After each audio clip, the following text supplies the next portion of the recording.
Hello students, आप सभी का बहुत बहुत स्वागत है मेरे यूट्यूब चैनल में डॉक्टर प्रियंका सिंह मैथ्स।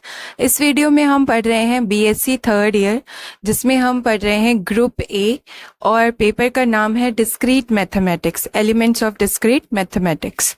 इस पेपर में जो फर्स्ट टॉपिक है वो है आपका रिलेशन, बाइनरी रिलेशन, और वही हम इस वीडियो में आज देखेंगे।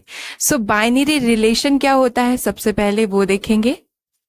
बाइनरी रिलेशन, तो रिलेशन को हिंदी में संबंध बोलते हैं, तो यहाँ पर भी वही है। अब आपको सबसे पहले यहाँ पर दो सेट ले लेने हैं, नॉन एम्प्टी सेट। तो मैं ले रही हूं let x and y be two non empty set. ठीक है, ये हो गए दो non empty set x and y. और फिर जब आप x क्रॉस y लेते हैं तो ये क्या कहलाता है, this is a Cartesian product of a set of sets x and y। और इसमें कैसे एलिमेंट्स होते हैं, इसमें ऑर्डर्ड पेयर होते हैं। ठीक है, अभी मैं आपको एक सिंपल सा एग्जांपल लेके बता रही हूँ। जैसे x मान लीजिए a और b दो ही एलिमेंट है, y में हमारा 1 और 2 ये दो एलिमेंट्स हैं। तो इसका जब आप कार्टेशियन प्रोडक्ट लेंगे x क्रॉस y, इसमें कितने एलिमेंट्स होंगे, जितने इसमें है और इसमें उनका मल्टीप्लिकेशन 2 इंटू 2 4 होंगे। और वो क्या होंगे, तो पहले आप a लेंगे, फर्स्ट एंट्री x से आएगी, दूसरी y से, फिर a,2 लेंगे, फिर b,1 b,2। इस तरह से ये 4 एलिमेंट्स होंगे और ये ऑर्डर्ड पेयर होंगे। ठीक है, कार्टेशियन प्रोडक्ट में ऑर्डर्ड पेयर टाइप के एलिमेंट्स होते हैं। सो this is a Cartesian product. समझ गए होंगे आप कि x क्रॉस y क्या है, कार्टेशियन प्रोडक्ट है। अब रिलेशन की बात करें तो रिलेशन को हम r से रिप्रेजेंट करते हैं, r, कैपिटल R। ये क्या होता है, this is a subset of Cartesian product x cross y। Always relation क्या होता है, सबसेट होता है किसका, Cartesian product x cross y। ये जो आपके सेट्स है ना, जहां पर आपने मैपिंग डिफाइन की है x टू y, वो उसका सबसेट होगा relation. Then r subset of x cross y is a binary relation. यही है बाइनरी रिलेशन। ठीक है, और अगर हम इसको सेट बिल्डर फॉर्म में डिस्क्राइब करें तो इसमें x, y टाइप के एलिमेंट्स होते हैं, जहां पर x आपका कैपिटल X से आएगा और y आपका कैपिटल Y से आएगा। सो this is a definition. Set builder form में इसकी डेफिनेशन रिलेशन की ऐसी होगी। कैसे डिफाइन किया है, x, y ऑर्डर्ड पेयर होगा रिलेशन में भी, और ये जो फर्स्ट x है वो आपका कैपिटल X से आएगा और y आपका कैपिटल Y से होगा।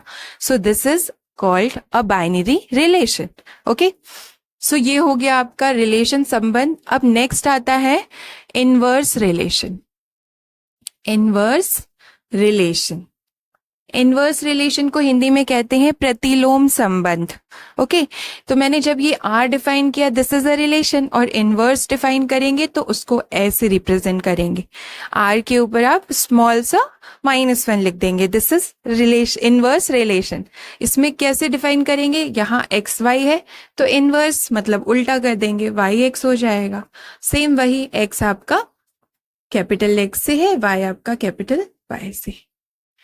सो ये हो गया आपका इनवर्स रिलेशन की डेफिनेशन। सिंपल है, बस आपको क्या करना है, जो और एक चीज इसमें रहना लिखना मैं छूट गया है, वो मैं यहाँ लिख दे रही हूँ। पहले आपको क्या लिखना था, x y belongs to R, x belongs to x, y belongs to y। This, ये अब कंप्लीट डेफिनेशन है इनवर्स रिलेशन की। पहले ये होना चाहिए, ये जो ऑर्डर्ड पेयर है x, y, ये रिलेशन में होना चाहिए R में, तभी आपका y, x कहाँ होगा, इनवर्स रिलेशन में। सो ये क्या है, ये क्या है, this is a set builder form. हमेशा जब आप सेट्स को लिखते हैं तो दो फॉर्म में लिख पाते हैं, रोस्टर फॉर्म और सेट बिल्डर फॉर्म। आपने 11th क्लास में पढ़ा होगा, जब सेट थ्योरी स्टार्ट ही किया होगा तब ये सब चीजें आपको पढ़ाई गई होंगी कि सेट क्या होता है, सेट को कितने फॉर्म्स में रिप्रेजेंट कर सकते हैं। एक रोस्टर फॉर्म होता है, एक सेट बिल्डर फॉर्म होता है। तो रोस्टर फॉर्म में कैसे लिखते हैं, इस तरह से, this is a roster form.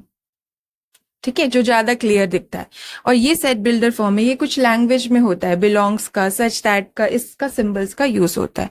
तो यहाँ पर ये कैसे पढ़ेंगे आप इसको, आर इनवर्स में ऐसे एलिमेंट्स होंगे, y कॉमा एक्स एलिमेंट्स होंगे, और ये सच दैट है, ये जो लंबा सा डंडा बनाया है सच दैट, कई बार इसको डॉट डॉट लिखते हैं, 2 dot, that is also such that. इस तरह से कि ये एक्स वाई आर में होना ही चाहिए, और एक्स एक्स का एलिमेंट है, वाई वाई का एलिमेंट है। So this is a condition and this is R inverse. Okay, so ये हो गया आपका इनवर्स रिलेशन, जिसको बोलते हैं प्रतिलोम संबंध। नेक्स्ट हम पढ़ने वाले हैं संयोजक संबंध, कंपोजिट रिलेशन। कंपोजिट रिलेशन, ये भी बहुत ही इंपॉर्टेंट है, कंपोजिट रिलेशन। सो कंपोजिट रिलेशन डिफाइन करने के लिए हमें 3 सेट्स लेने पड़ेंगे और 2 रिलेशंस लेने पड़ेंगे। कंपोजिट का मतलब ही आप समझ रहे होंगे, कंपोज करना है, तो जब 2 रिलेशंस होंगे तभी तो कंपोजिशन होगा। इसलिए हमें 2 रिलेशन लेने हैं और 3 सेट्स लेने हैं। किस तरह से देखते हैं। सबसे पहले मैंने लिया है let a b and c are 3 non empty sets. ठीक है, ये मैंने नॉन एम्प्टी सेट्स ले लिया। अब मैं रिलेशन डिफाइन कर रही हूं, relation R, let relation R from A to B and S relation from B to C. ये मैंने डिफाइन कर दिया। 2 रिलेशन ले लिए, एक कहां से कहां तक है, ए से बी। अगर मैं पिक्चर बनाऊं तो ऐसा बनेगा, देखिए ये हो गए 3 sets, a b c. R जो रिलेशन है वो ए टू बी में है, और एस जो रिलेशन है वो बी टू सी में है। इसका मतलब जो आर रिलेशन है वो ए क्रॉस बी कार्टेशियन प्रोडक्ट का सबसेट होगा, और एस जो होगा वो बी क्रॉस सी कार्टेशियन प्रोडक्ट का सबसेट होगा। अब मैं कंपोजिशन डिफाइन करूंगी, जिसको कहूंगी SOR। हमेशा ध्यान रखिए, जब रिलेशन डिफाइन किया गया है तो एक कंपोजिट रिलेशन में एक सेट कॉमन है, बी। ठीक है, बी कॉमन होगा, और फिर आपका SOR लिखेंगे आप, पहले एस को फिर आर को। अगर ROS लिखेंगे तो उल्टा हो जाएगा, सी से ए पर हो जाएगा। हमने क्या लिखा है, SOR।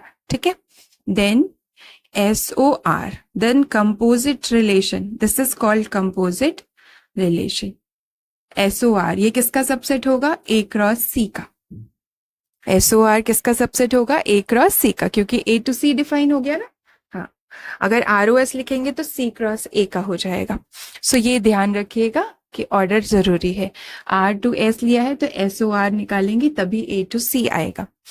Then the composite relation SOR, which is a subset of A cross C, is defined as, इसको कैसे डिफाइन करेंगे,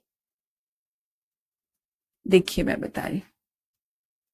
SOR, इसमें कैसे एलिमेंट्स होंगे, X, Z टाइप के, क्योंकि X इधर है, Y इधर है, Z इधर है। X एलिमेंट हमने सेट A का लिया है, Y एलिमेंट सेट B का लिया है, और Z एलिमेंट सेट C का लिया है। तो SOR में कैसे एलिमेंट होगा, A और C का लेना है, X, Z टाइप का हो गया।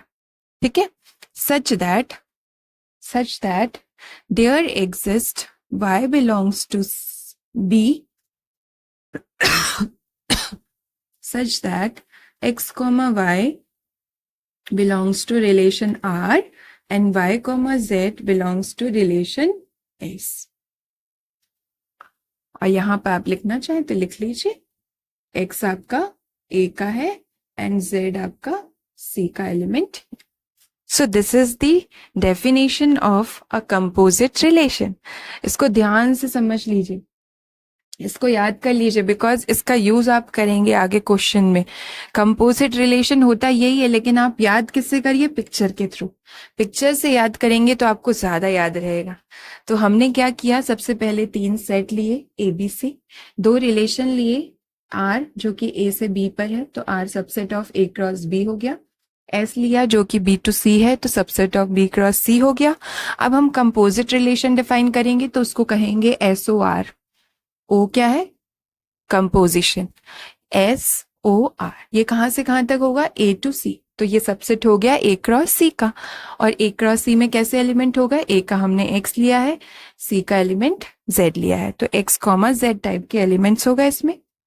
अब कंडीशन क्या है, सच दैट कि एक Y एग्जिस्ट करना चाहिए B में, Y एग्जिस्ट करना चाहिए B में, सेट B में, इस तरीके से कि X Y R रिलेशन में होगा, Y Z S रिलेशन में होगा। और वही चीज मैंने लिख दी कि X A का एलिमेंट है और Z C का एलिमेंट है। So this is the definition of composite relation.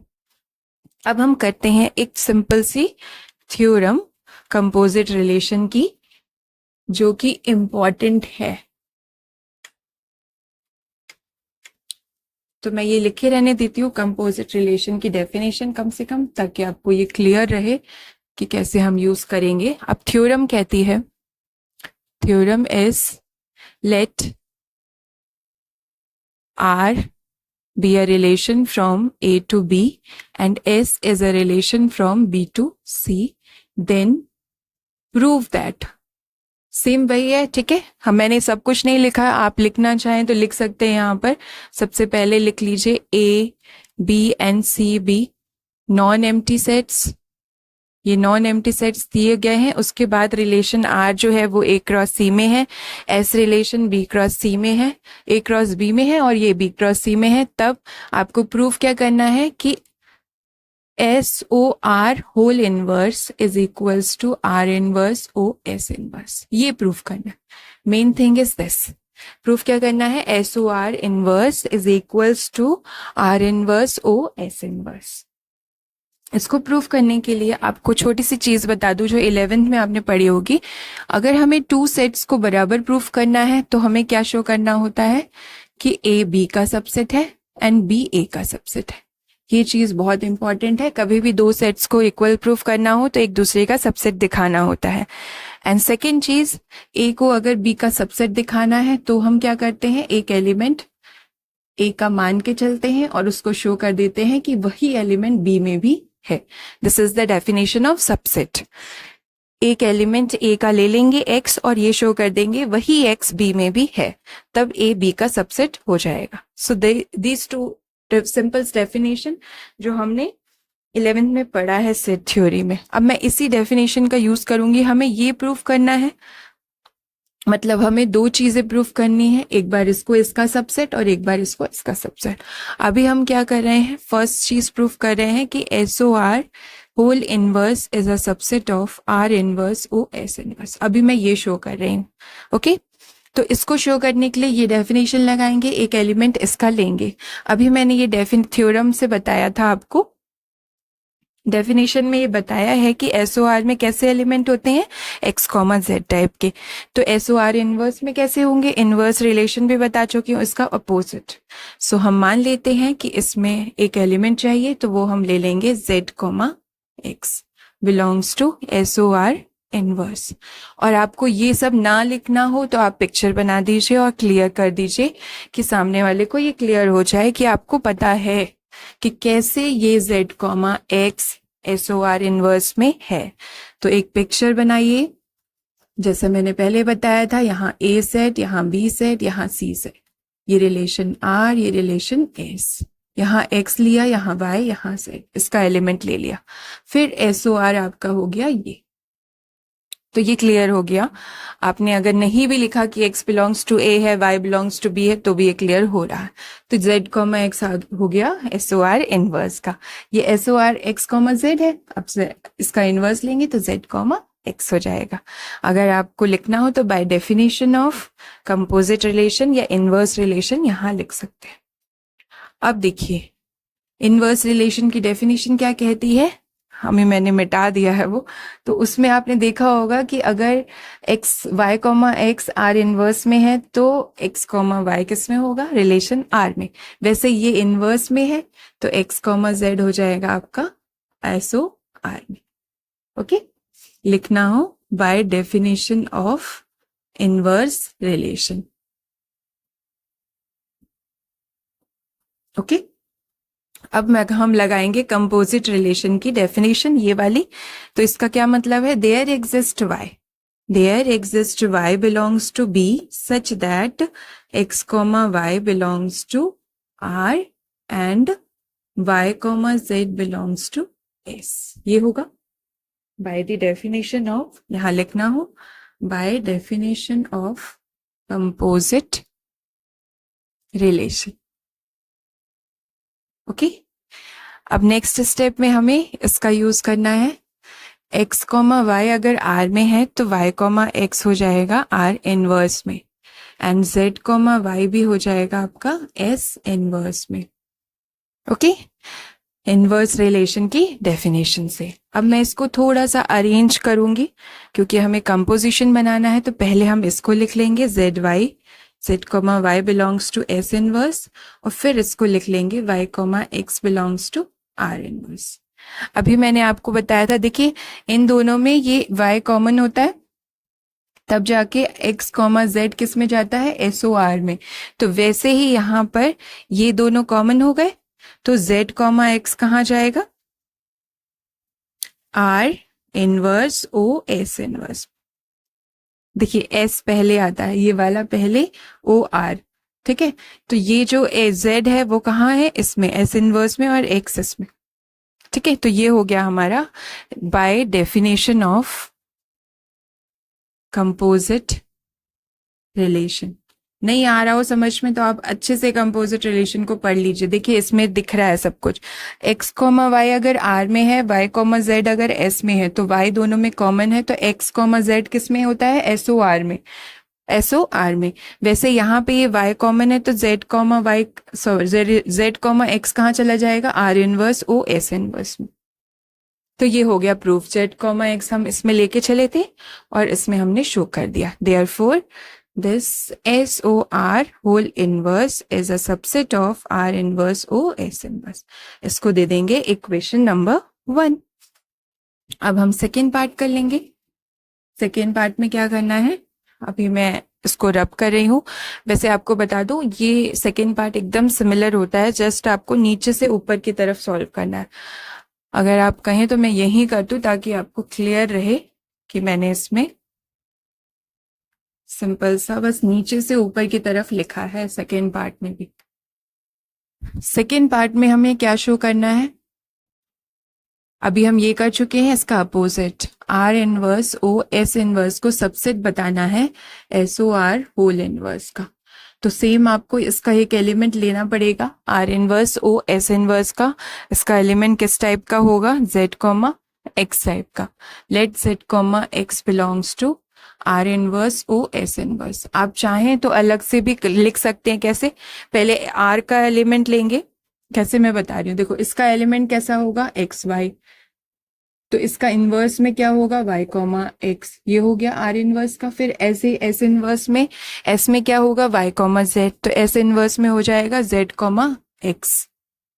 फिर कंपोजिशन बनाना है तो कंपोजिशन आपको बताया, पहले zx लिखेंगे फिर yx लिखेंगे. फिर दोनों में कॉमन क्या है, सॉरी ये गलत हो गया, ये YZ था ना तो ये ZY आया. हाँ तो ये ZY.